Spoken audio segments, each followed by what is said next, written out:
कृपया यो आशीर्वादलाई अन्तिमसम्म सुन्नुहोला, किनकि माताको सन्देश बीचमै टुट्दैन। आमा भन्नुहुन्छ, अब प्रतीक्षा धेरै भयो, अब सहनशीलता पनि प्रमाणित भयो, र अब तपाईको जीवनमा परिवर्तनको समय आयो। आजसम्म तपाईले नबोली सहनुभयो, नदेखिने गरी सङ्घर्ष गर्नुभयो, र विश्वास मात्र समातेर अगाडि बढिरहनुभयो। त्यसैले आज पाथीभरा माता तपाईलाई भन्नुहुन्छ, अब म तिमीलाई एक्लै हिँड्न दिने छैन। अलिकति पनि ढुक्क महसुस भयो भने त्यो पाथीभरा माताको उपस्थिति हो। आजदेखि तपाईले चाल्ने हरेक पाइलामा आमाको संरक्षण हुनेछ। तपाईले लिने हरेक निर्णयमा आमाको मार्गदर्शन हुनेछ। जुन ढोका बन्द हुनुपर्ने हो, त्यो शान्तसँग बन्द हुनेछ, र जुन ढोका तपाईको भाग्यसँग जोडिएको छ, त्यो आफै खुल्नेछ। यदि आज तपाई मनमनै डराइरहनु भएको छ भने आमाले त्यो डर हटाइदिनुहुनेछ।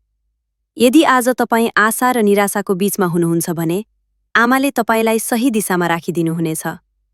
पाथीभरा माताको कृपाले अब तपाईको जीवनमा काम अधुरो रहने छैन, मेहनत खेर जाने छैन, र कसैको विश्वासमा धोका खाने छैन। यदि तपाई आमाको कृपाको यो यात्रामा निरन्तर सँगै रहन चाहनुहुन्छ भने मलाई फलो गर्नुहोला। यो आशीर्वाद आफ्ना प्रियजनलाई देखाउनुहोला, किनकि माताको कृपा जति बाढ्यो त्यति बढ्छ। आमा, अब म डराएको छैन। जय पाथीभरा माता।